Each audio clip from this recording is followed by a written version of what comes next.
Efesios capítulo 4. Y vamos a leer del versículo 14 al 16. Efesios 4, del 14 al 16. Vamos a empezar en el 13. Vamos a añadir el 13 ahí también. Cuando lo tengan, me dan un amén. Amén.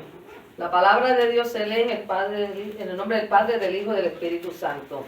Hasta que todos lleguemos a la unidad de la fe y del conocimiento del Hijo de Dios, a un varón perfecto, a la medida de la estatura de la plenitud de Cristo, para que ya no seamos niños fluctuantes, llevados por donde quiera de todo viento de doctrina, por estratagema de hombres que para engañar emplean con astucia las artimañas del error, sino que siguiendo la verdad en amor, crezcamos en todo en aquel que es cabeza, esto es Cristo, de quien todo el cuerpo bien concentrado y unido entre sí por todas las coyunturas que se ayudan mutuamente según la actividad propia de cada miembro, recibe su crecimiento para ir edificándose en amor. Padre nuestro, Padre celestial, te damos gracias, Señor, en este día por un día más de vida. Te damos gracias, Señor, porque llegamos aquí a tu casa de oración para alabar y glorificar tu nombre. Bendice a cada persona que ha llegado aquí temprano buscando de tu palabra. Mira a aquellos que andan de camino todavía, Padre celestial, tráelos con bien. Y que aquellos que quedaron en casa, Señor, tú sabes su necesidad. Si están enfermos, ayúdalos, Padre celestial. Te ponemos en oración para la familia pastoral, Señor. Tú sabes su necesidad. Están esperando un milagro de ti, Padre celestial. Escucha sus ruegos, escucha el ruego de nosotros también. Ayúdame, Señor, a dar esta lectura, Señor, y que usa mis labios para tu palabra, que no sean las mías que salgan de mí. Edifica cada corazón que está oyendo estas palabras también, Señor. Todo esto te lo pedimos en el nombre del Padre, del Hijo y del Espíritu Santo. Amén. Pueden sentarse. La clase de hoy la titulé El cristiano y la iglesia modelo de Cristo. Nuestra vida diaria como creyentes es una evidencia para los no creyentes de lo que es la iglesia realmente, y por eso debemos vivir una manera que glorifique a Cristo. Y aquí viene la participación. Quiero participación de todos los que estamos aquí. ¿Qué usted entiende por la iglesia? ¿Qué es una iglesia? Yo soy la iglesia. ¿Ok? ¿Alguna otra opinión? Los voy a apuntar. Los voy a llamar por su nombre. Como en la escuela. Muy bien. La palabra iglesia viene de la palabra griega eclesia, la cual se refiere a una asamblea, un cuerpo local de creyentes o al cuerpo universal de todos los cristianos. En otras palabras, la iglesia está hecha o compuesta de personas que son edificadas mediante el poder del Espíritu Santo. Como dijo mi hermana, nosotros somos la iglesia. Muchas personas creen que la iglesia es el edificio, la estructura, las 4 paredes donde nos sentamos y nos reunimos. Esa no es la iglesia, nosotros somos la iglesia. Cuando Cristo venga, Él no viene buscando por un edificio, Él viene buscando por su pueblo. Y dice, eso somos nosotros. Basado en esta descripción, quiero que reflexionen en esta pregunta. ¿Cómo usted describiría su iglesia a los no creyentes? Quiero que coja esa pregunta y se la lleve consigo a su casa y piense. Si alguien le pregunta, dime cómo es tu iglesia, ¿qué usted respondería? ¿Cómo nosotros identificaríamos esa iglesia a esa persona? Que a lo mejor está buscando un sitio que está buscando paz, está buscando amor, está buscando respuesta. ¿Qué sería lo que usted le dice con relación a esta iglesia? Como cuerpo de Cristo, los cristianos somos responsables de representar a la iglesia ante el mundo. Consideremos los que otros pensarán de nuestra iglesia si nosotros somos los únicos cristianos que ellos conocen. Hoy vamos a estudiar las cualidades que un cristiano debe poseer según el apóstol Pablo instruye a los miembros de la iglesia de Éfeso. Dada su íntima relación con esta iglesia, el apóstol Pablo, en el capítulo 4 de Efesios, leemos esta carta poderosa donde el apóstol enumera las cualidades muy necesarias para una vida cristiana agradable a Dios, la cual debe dar buen testimonio al mundo. La carta de Efesios fue escrita aproximadamente entre los años 57 al 62 después de Cristo, mientras Pablo se encontraba encarcelado. En esta época, la iglesia de Éfeso estaba bajo ataques espirituales, ya que en estos tiempos había muchas doctrinas falsas, muchos profetas falsos, y ellos trataban de confundir a los miembros de la iglesia y al pueblo. Pablo dirige esta carta a los miembros de la iglesia de Éfeso, dando instrucciones de cómo vivir una vida agradable a Dios y cómo mantener la unidad en la iglesia, no dejando que las falsas doctrinas le confundan e impidan que ellos puedan agradar a Dios. La iglesia de Éfeso estaba ubicada en la costa occidental del Asia Menor, y esta ciudad jugó un papel muy importante en la difusión del cristianismo a través de los ministerios de Pablo, Timoteo y Juan. La iglesia de Éfeso fue fundada por el apóstol Pablo en su primer viaje misionero alrededor de los años del 50 al 55 después de Cristo. Y esto lo encontramos en Hechos 19. Lo pueden leer en su casa para que vean que estoy diciendo la verdad. Bendiciones, bienvenida hermana. Vamos a leer nuevamente, vamos a leer Efesios capítulo 4, versículos 1 y 2. Yo pues, preso en el Señor, os ruego que andéis como es digno de la vocación con que fuisteis llamados, con toda humildad y mansedumbre, soportándoos con paciencia los unos a los otros en amor.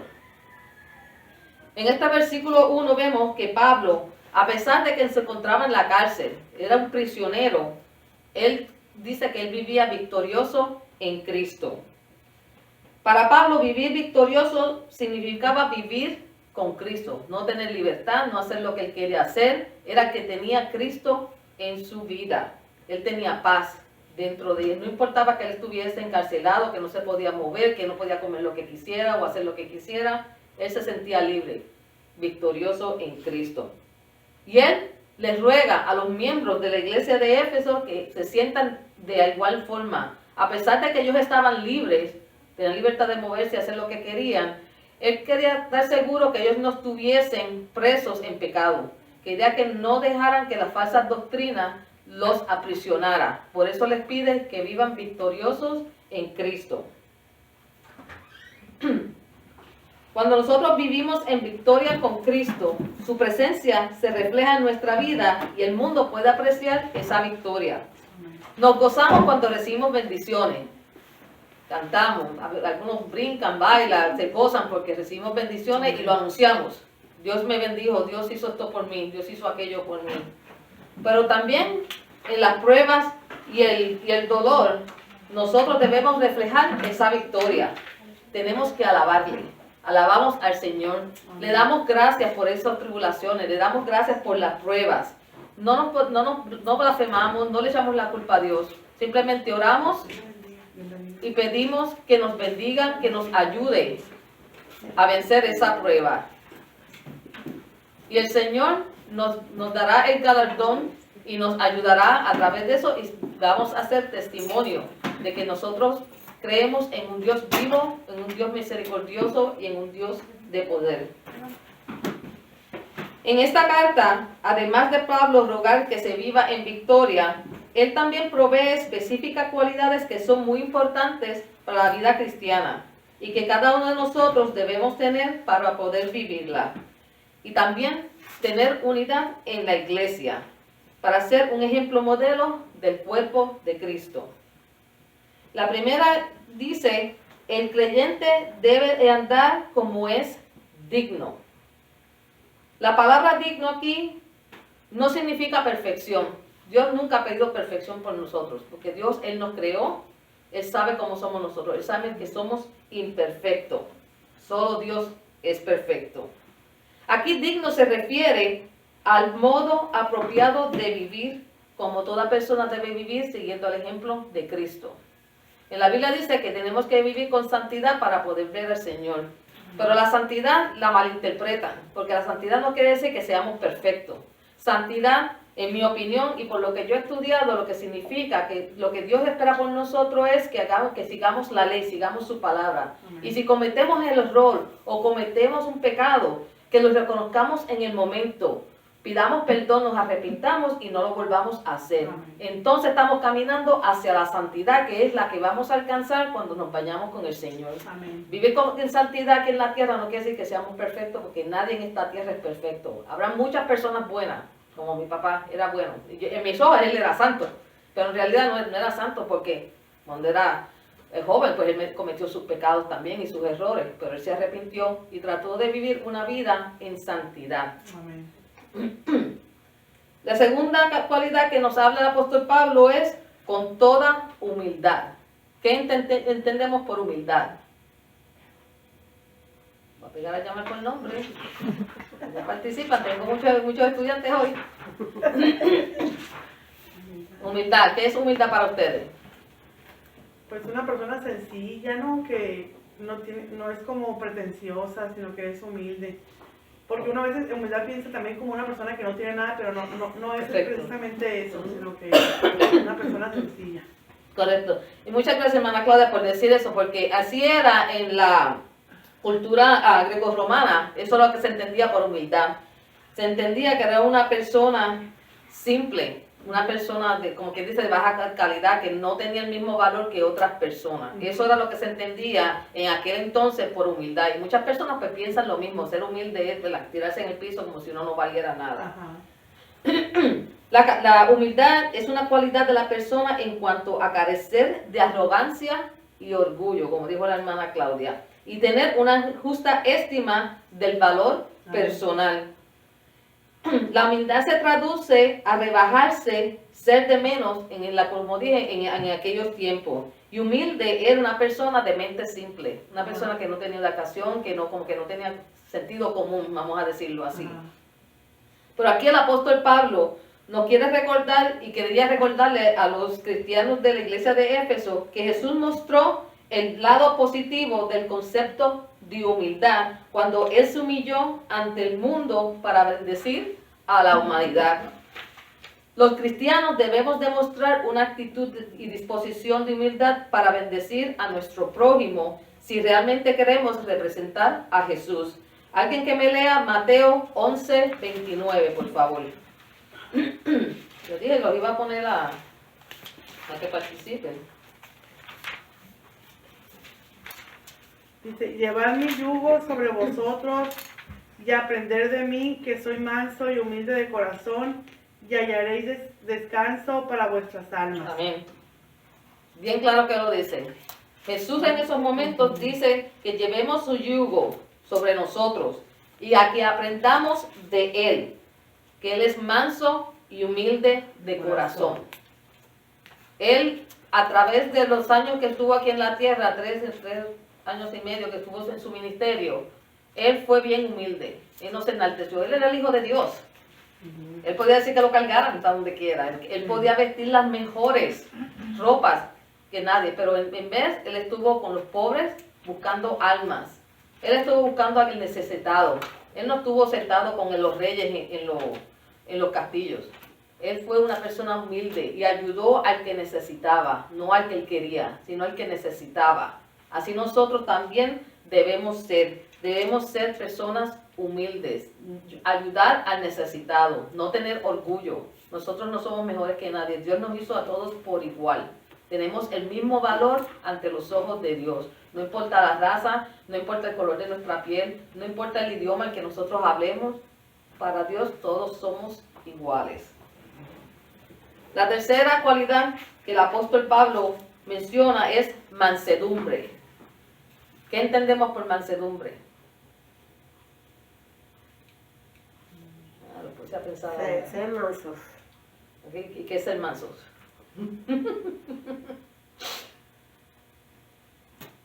Algunas personas pensaban que ser manso es que le caigan a uno encima y que uno se deje caer encima. Uno quiere que el perrito sea manso y coge la idea, no quiere que el perrito ataque para atrás, pero eso no es ser manso. Mansedumbre es una cualidad moral caracterizada por humildad y benignidad, que se exhibe generalmente en momentos de sufrimiento y dificultad. Una persona con mansedumbre no se pone a pelear para atrás con la otra persona. Y lo dice ahí mismo, tiene humildad. Ya dijimos que la persona humilde es una persona que no es orgullosa. Las personas mansas están siempre concentradas en andar victoriosos con Cristo y vivir de una manera digna de Él. Quiere decir, Jesús dijo que Él era manso y humilde de corazón. Los fariseos lo atacaban y trataban de decir que Él era un mentiroso. Y Él tranquilamente usó la palabra, usó la ley para enseñar que Él no estaba diciendo mentiras. Él no empezó a gritar. Él no empezó a acusarlos de nada. Él fue el manso. Tranquilamente, él contestó para atrás y clarificó las dudas. Hay una promesa para aquellos que practican la mansedumbre. Alguien que me lea Mateo 5:5.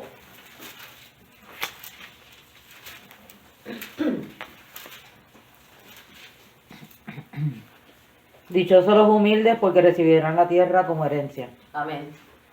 Una bienaventuranza muy bonita. Estas son aquí las bienaventuranzas que se dieron en el Sermón del Monte. Bienaventurados los mansos, porque ellos recibirán la tierra por heredad. Aquí estamos hablando de la tierra prometida. Aquí estamos hablando de la Nueva Jerusalén. Hay que ser mansos, hermanos. No podemos ponernos de pico a pico con otro cristiano. No podemos ponernos de pico a pico con el mundo. Si alguien tiene alguna pregunta, la contestamos. Pero si vemos que nos están atacando, como hizo el Señor, use la palabra. Use la palabra para defenderse. No use palabras mundanas, no use actos mundanos, sino use la palabra de Dios. La otra cualidad, una de las más importantes y que definitivamente yo sinceramente no la tenía. Yo no creo que todavía tengo mucha, pero es la paciencia. La paciencia. ¿Qué entendemos por paciencia? No explotar cuando algo pasa. Tener paciencia. Ser tolerante. Como dice el hermano Melvin, que no se nos va, no saque el apellido. No sabía el apellido. Amén. Amén, amén. Es la resistencia activa a la oposición. Como dice la hermana Claudia, no explotar, no enseguida salir y actuar. Con calma, tranquilamente. Paciencia es resistencia, es perseverancia y tolerancia. Está duro. Cuento hasta 10, como dicen. Yo te voy a contar hasta 100. Bien rapidito. Ay, Padre Celestial. Aquellos que hemos estado en el mundo, si nos ponemos a pensar, no había paciencia. En el mundo no hay paciencia. Las cosas son como son y las queremos en el momento y cuando las queremos y como las queremos. Pero el Señor Jesucristo nos enseña que hay que tener paciencia.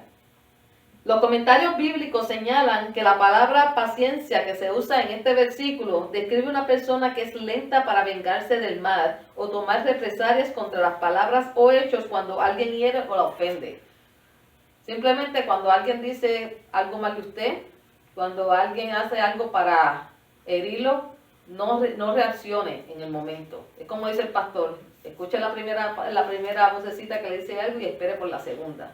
Entonces la segunda es la que le va a decir qué es lo que se debe de hacer. Si se da cuenta, aquellos que han mirado caricaturas en la televisión y eso, cuando uno era niño y se veía que había un niño que tenía que tomar una decisión de hacer una maldad o no, si se dan cuenta, siempre sale un diablito y un angelito. Ajá. Y el diablito siempre salía primero. Siempre el diablito estaba primero. Y el diablito siempre decía, sí, hazlo, no te preocupes, hazlo. Y después el ángel con una santa calma salía, ¡puf! Y decía, no, que no los hagas, que se miran las consecuencias, que si esto, que si lo otro. Y así mismo es en la vida cristiana. La concupiscencia es la primera que sale, brinca, a decirnos cómo actuar, cómo reaccionar. Y después viene el Espíritu Santo y nos dice, estoy contigo, Dios está contigo. No hay necesidad de hacer eso. Ten paciencia. En el Salmo 103:8 nos dice, misericordioso y clemente es Jehová, lento para la ira y grande en misericordia. Como cristianos debemos enfrentar la adversidad con paciencia. Alguien que me lea Romanos 5, del 3 al 5.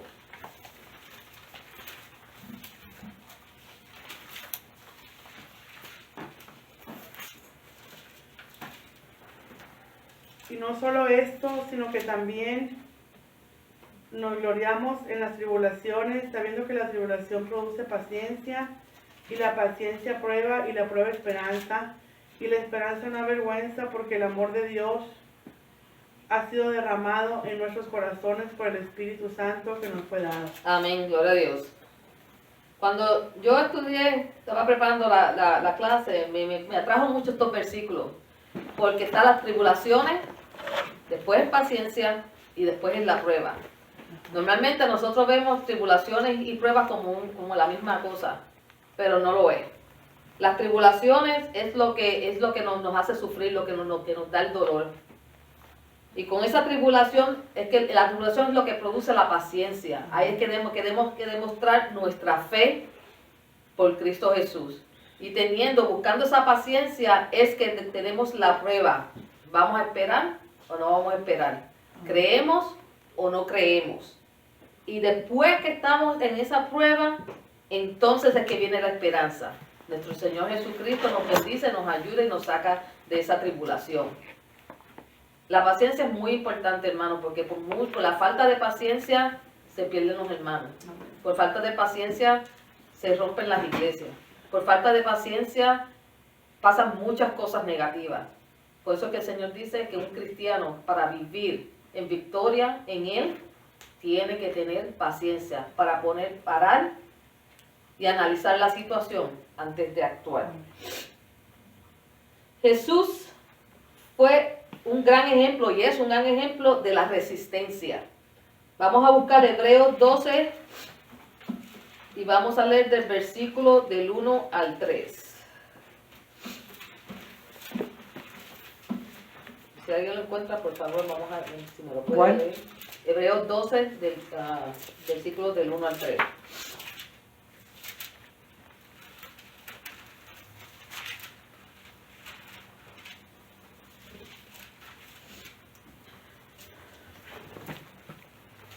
Por tanto, nosotros también teniendo en derredor nuestro tan grande nube de testigos, despojémonos de todo peso y del pecado que nos asedia, y corramos con paciencia la carrera que tenemos por delante.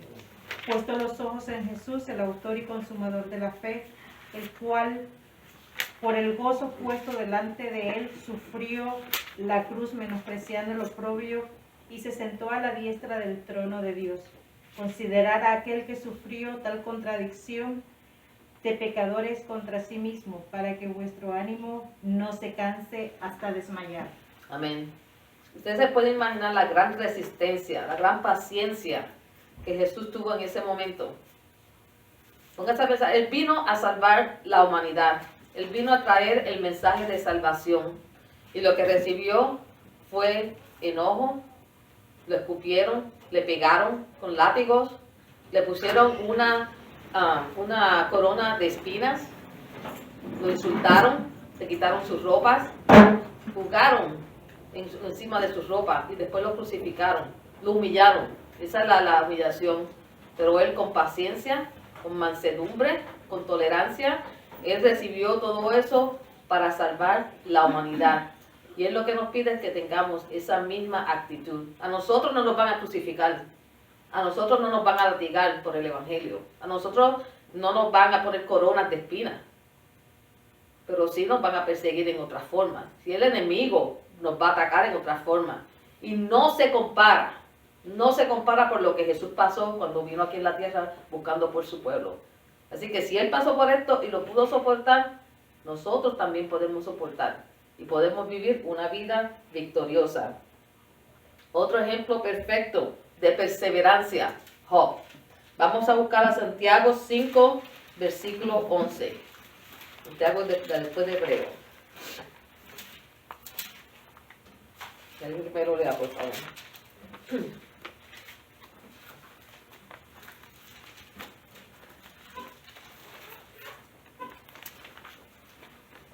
He aquí tenemos por bienaventurados a los que sufren. Habéis oído la paciencia de Job y habéis visto el fin del Señor, que el Señor es muy misericordioso y compasivo. Amén. Aquí el mensaje en este versículo es simplemente debemos de perseverar hasta el fin. Todos sabemos la historia de Job. Él lo perdió todo. No solamente lo material, sino también su salud. Él perdió su familia, su ganado, su dinero, todo. Y sufrió muchísimo en las manos de Satanás porque era una prueba. Pero él fue perseverante y al final, ¿qué pasó? Fue recompensado. Eso es lo que el apóstol Pablo quiere decirnos a nosotros. Para vivir en victoria en Cristo y ser un modelo de cristiano, debemos tener perseverancia. Pero una parte muy importante de la paciencia es la tolerancia. ¿Qué entendemos por tolerancia? ¿Qué es tolerar? No me digas tolerar porque ¿qué es tolerar?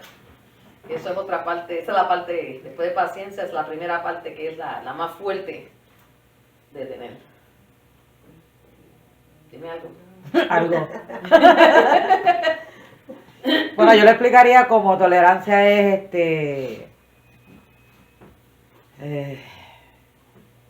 cuando ves a una persona pasando, por ejemplo, una situación, Ujú, en lugar de buscar, entender, ujú, sentir compasión por la persona, ujú. no sabría cómo más explicarlo. Más. Vamos a empezar a llamar por nombre, yo lo dije, si no participamos, lo llamaba por nombre. Si no has participado, vamos a ver. Tolerar es como aguantar, Soportar. Ujú. saber que tenemos esa prueba, pero saber mantenernos firmes en eso hasta que pasemos por lo que estamos pasando. Ok. ¿Otra opinión? Diría que tolerar es respetar la opinión de los demás. Amén. Ujú. Así mismo es. La hermana se ganó el café. Tolerar es la actitud de la persona que respeta las opiniones, ideas o actitudes de las demás personas, aunque no coincidan con las propias. Qué difícil es eso. Más entre los hispanos. Ujú. Que todos tenemos una opinión. Nosotros todos tenemos una opinión. Y la que yo tengo es la que es. Y más ahora que está en la generación de cristal. Eso sí que es fuerte. Eso sí que es fuerte. Los cristianos con esta cualidad no se impacientan con las debilidades o diferencias de los demás y están dispuestos a ayudar a las personas a crecer en la fe. Esta es una cualidad que sinceramente no se ve mucho. Sinceramente no se ve mucho. Nosotros como humanos somos tan orgullosos, tenemos tanta poca paciencia, que no tenemos tolerancia para otras personas cuando no quieren creer, actuar o pensar igual que nosotros. Esta cualidad permite que, que personas con diferentes temperamentos y opiniones vivan en armonía. Aquí nosotros, esta iglesia, pues tenemos muchas personas de diferentes países. Así que tenemos que tener mucha tolerancia, porque cada país tiene su propia cultura, cada país tiene su propia forma de hablar, de actuar. Todos tenemos una opinión y nosotros tenemos que aprender a respetarnos los unos a los otros, no solamente como hijos de Dios, pero como seres humanos. Todos tenemos el derecho de una opinión, de una forma de pensar. Dios nos dio eso a cada uno de nosotros. La tolerancia se ve mucho en la familia. ¿Cuántos no tenemos hermanos, hermanas, tíos, tías, primos? Que cuando vienen así los días feriados y nos tenemos que juntar todos en la casa, uno hace, oh, ya viene este, oh, ya viene aquella. Y uno pues, uno se lo dice a uno mismo, pero entonces uno no tolera a esa persona. En el trabajo, ¿cuánto no toleramos compañeros de trabajo? Y a veces pues dicen cosas o hacen cosas y uno pues tiene que ignorarlos para poder seguir y estar en armonía. Las amistades, muchas amistades, a pesar de que se llevan bien y serán mejores amigos, pero también tienen diferentes opiniones y se respetan. ¿Por qué no así en la iglesia? En la iglesia es el sitio donde tiene que haber más tolerancia. Este tiene que ser la fuente de tolerancia para nosotros. Aquí nosotros tenemos que venir y llenarnos de esa fuente de tolerancia para poder ir al mundo. Entonces ayudar al mundo a que tenga tolerancia. Con todos los problemas que hay de la política, de salud, de las guerras, todo lo que está pasando, en vez de nosotros ayudar a que se mejore, a veces lo hacemos peor, porque entonces pegamos a dar nuestras opiniones y pegamos a pelear con los vecinos y con los amigos y dar nuestras opiniones, que si la vacuna, no la vacuna, que si el COVID existe, que si no existe, que si esto, que si lo otro. Entonces las cosas se ponen peor y eso no es la posición de un cristiano. La posición de un cristiano es respetar las autoridades, lo dice en la Biblia. Tenemos que respetar las autoridades, pero también respetar a las opiniones de otras personas. Aquí el pastor nunca ha obligado a nadie a usar mascarilla, nunca ha obligado a nadie a que se vacune. Él lo recomienda, porque es las recomendaciones de las autoridades y él exhorta y pide que sigamos eso, pero él no lo hace mandatorio. Entonces hay otras iglesias donde lo hacen mandatorio, no se vacunen o se vacunan, o pónganse mascarilla, no se pongan mascarilla. Tenemos que aprender tolerancia. La tolerancia es algo muy, muy importante. Es la parte más importante de la paciencia. Ariana, Sí. que la tolerancia no es tampoco aceptarlo, si la otra persona está errónea, no es aceptar lo que otra persona, sino que pues con paciencia aceptar, ¿verdad? La persona en ese momento lo que está diciendo, aunque uno tenga su creencia y su fe, y uno sepa que uno está correcto, tiene que respetar la opinión de esa persona por lo que ella piensa. Correcto, correcto. Si uno lo acepta, pero no entra en debate. Por eso, en batalla, Correctamente. en contienda. Exacto. Usted da su opinión, yo doy mi opinión y como decimos en inglés, agree to disagree. Aprobamos, pero no estamos de acuerdo, estamos de acuerdo a no estar de acuerdo, es como se dice en inglés. Vamos a estar de acuerdo que no estamos de acuerdo y seguimos hacia adelante. Papi siempre decía que entre amistades y familia no se discutía religión, no se discutía de dinero y no se discutía de política. Nosotros pues le hablábamos de religión a las personas y podíamos llevar el evangelio, pero no podíamos discutir. Se podía hablar de la política, porque yo oigo tu opinión y tú oyes mi opinión, pero no nos poníamos a discutir. Igualmente del dinero. Papi siempre decía eso, siempre se me dice, eso se ha quedado conmigo y eso es una regla que yo siempre llevo con mis amistades, compañeros de trabajo y eso. Cuando empiezan a hablar de política y empiezan a hablar, yo digo, no quiero hablar de eso. Papi siempre digo, para mantener una buena relación, esas cosas no se hacen si no vamos a aprender a respetarnos. Si no podemos hablar, no vamos a discutir. Hablar sí, pero discutir no. Entonces, una persona tolerante sabe que no siempre tiene la razón. Si eres tolerante, tú vas a saber que esa es tu opinión y porque es tu opinión no quiere decir que eso es lo que es. Simplemente es tu opinión y a veces, a lo mejor tienes la razón, pero no todo el mundo la va a ver así. Y entonces esa persona va a estar dispuesta a tolerar, respetar y mostrar amor al prójimo. Te voy a querer, no piensas igual que yo, no sientes igual que yo, pero eres mi prójimo. Te voy a amar en Cristo, porque esa es la forma que Cristo nos enseñó a nosotros. Ahora, ya hemos estudiado las cualidades que un cristiano debe de poseer para una vida victoriosa en Cristo. Hablamos de la dignidad, de la humildad, de la mansedumbre y de la paciencia. Al poseer todas estas cualidades, entonces nuestra iglesia se compone de sus miembros. Podrá tener las cualidades de la iglesia modelo de Cristo, la unidad, la paz y el amor. Vamos nuevamente a Efesios 4 y si alguien me puede leer de los versículos del 3 al 6, por favor.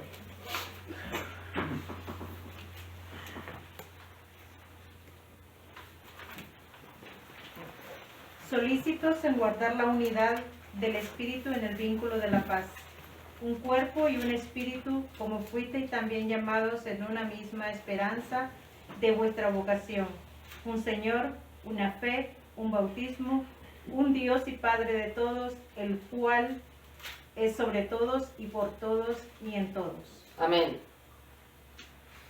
Ahí lo vemos, no sé qué más claro se puede decir eso. El apóstol Pablo me encanta porque él es directo al punto.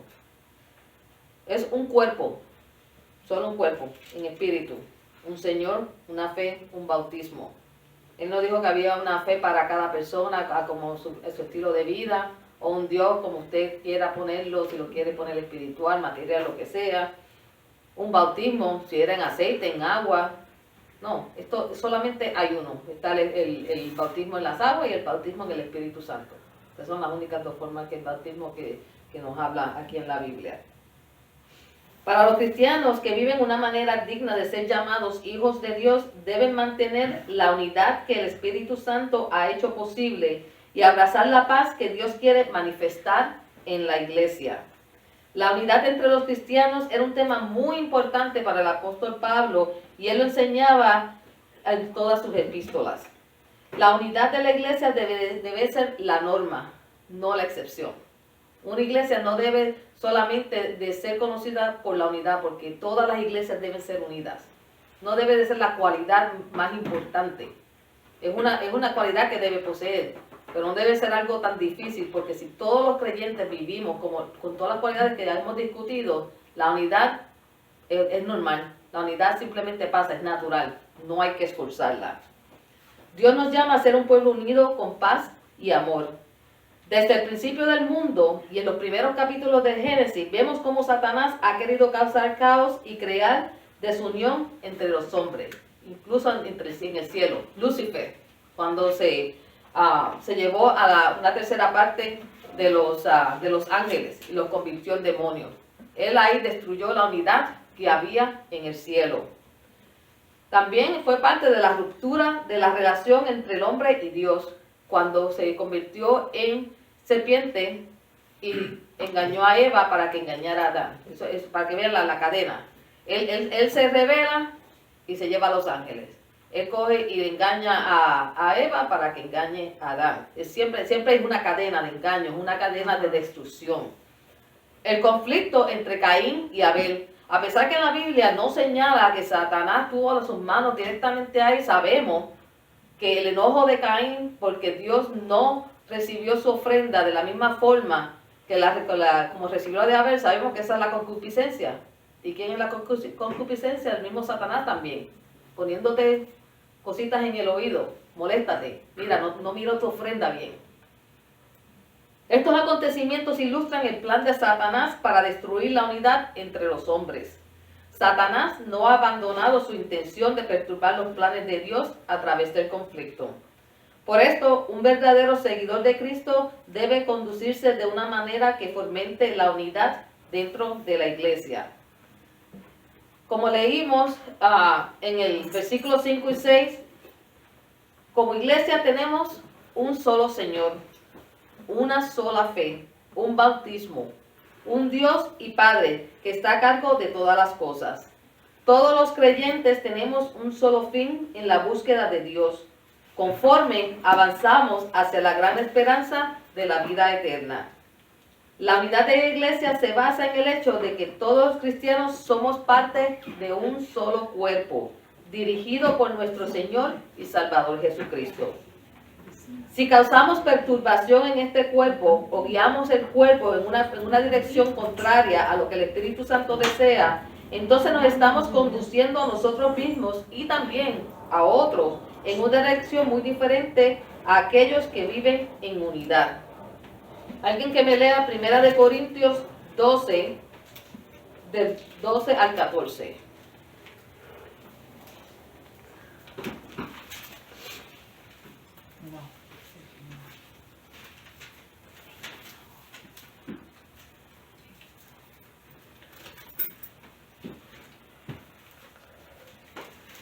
Porque así como el cuerpo es uno y tiene muchos miembros, pero todos los miembros del cuerpo, siendo muchos, son un solo cuerpo, así también Cristo, porque por un solo espíritu fuimos todos bautizados en un cuerpo, sean judíos o griegos, sean esclavos o libres, y a todos se nos dio a beber de un mismo espíritu. Además, el cuerpo no es un solo miembro, sino muchos. Amén. Eso ahí nos ve que cada uno de nosotros somos parte del cuerpo de Cristo, somos miembros del cuerpo de Cristo. Todos nosotros tenemos una función, todos nosotros tenemos un deber y todos tenemos que trabajar en unidad para que el cuerpo crezca, para que el cuerpo se mueva hacia adelante. Usted sabe, si usted se enferma, pues usted se enfermó, usted le dio gripa o algo así, y se enfermó y se cuida. Pero si no se cuida, entonces se va con su familia, con sus amistades, viene a la iglesia enfermo. ¿Qué es lo que pasa? Te contagia a la persona. Entonces esa persona contagia a la otra. Entonces todos se contagian y se enferman todos. Así mismo es en la unidad de la iglesia. Si todos estamos en un mismo sentir, en un mismo pensamiento, vamos a ser saludables, el cuerpo de Cristo va a ser saludable. Pero una persona que no está en el mismo pensamiento, en el mismo sentir, esa es una persona enferma, esa es una parte del cuerpo que está enferma. Entonces cuando habla con otra y la otra lo escucha, y entonces habla con otra y habla con otra, entonces empieza a enfermar las otras partes del cuerpo. Entonces hay contagio. Entonces esa enfermedad se lleva y entonces no deja que el cuerpo crezca saludablemente. Si la iglesia realmente opera como una expresión de Jesús, entonces debe mantenerse unida. Dios ordena a su pueblo a que vivan en unidad, pero esto no significa uniformidad. Voy a repetirlo. Dios ordena a su pueblo, escuchen bien, Dios ordena a su pueblo a que viva en unidad, pero esto no significa uniformidad. ¿Qué ustedes creen sobre eso? Juntos por una hoja de vuelta. Vulgarmente, sí. Hermano Mauro, ¿qué usted entiende por eso? Pues tampoco trabajoso, ¿verdad?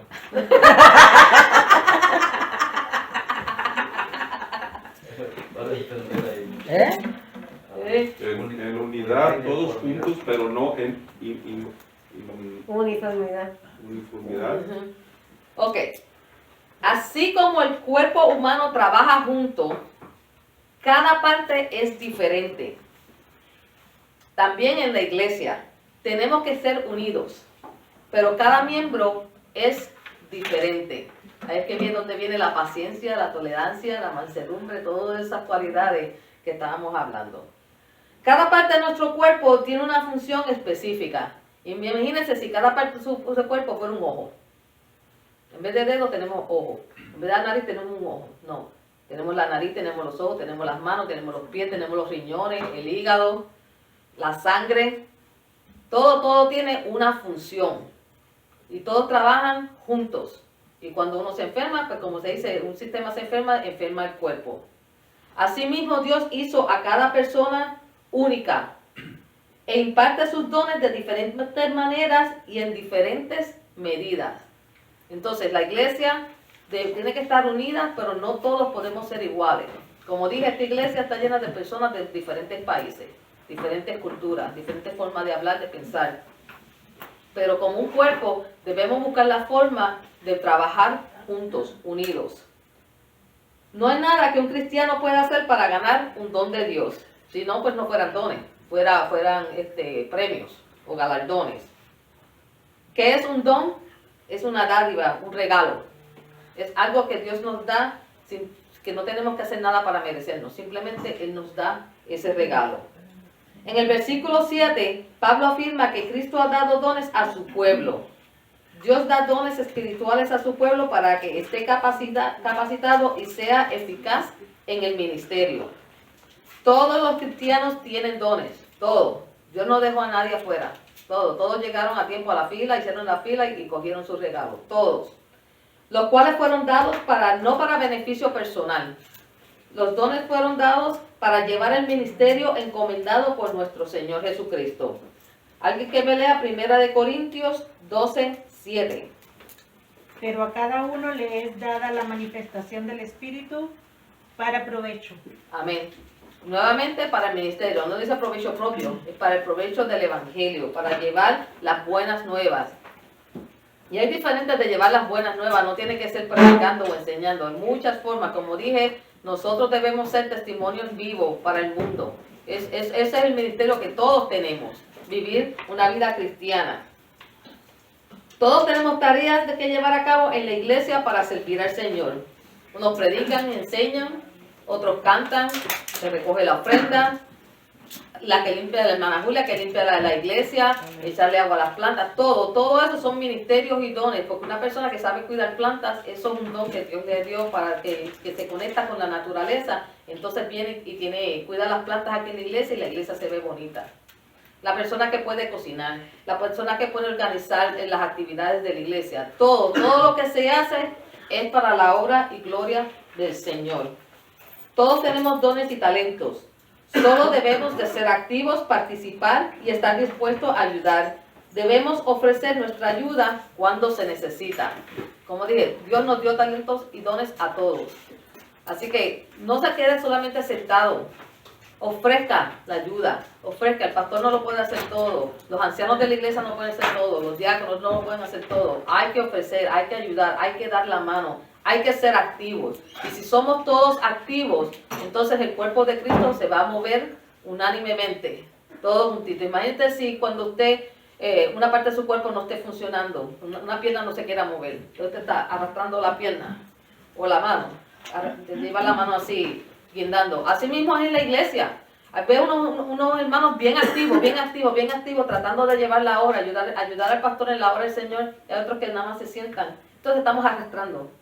Y eso no es lo que Cristo viene. Eso no es el modelo que Cristo quiere en su iglesia. Eso es lo que nos dice el apóstol Pablo aquí. Que todos tenemos que trabajar juntos porque todos tenemos dones y talentos. Cuando cada cristiano reconoce su responsabilidad y aprende a trabajar con otros en el cuerpo de Cristo, todo el cuerpo crecerá como Dios quiere. Amén. Amén. Aleluya. ¿Alguien tiene algún comentario sobre esto? Que están muy calladitos. Me han dejado aquí al frente solita. Amén.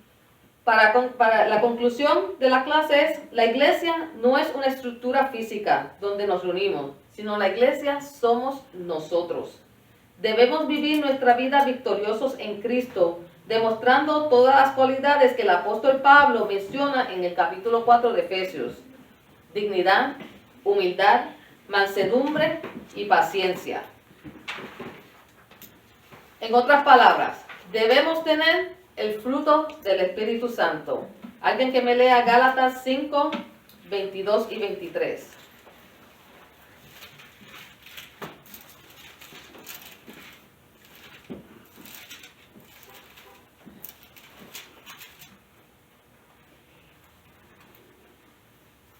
¿5:22? 5, 22 y 23. Mas el fruto del Espíritu es amor, gozo, paz, paciencia, benignidad, bondad, fe, mansedumbre, templanza. Contra tales cosas no hay ley.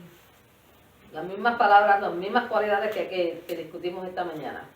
Todas están ahí. Quiere decir que el cristiano del Espíritu Santo. Si tenemos el fruto del Espíritu Santo, entonces quiere decir que estamos viviendo victoriosos en Cristo. La iglesia debe de tener humildad, paz y amor.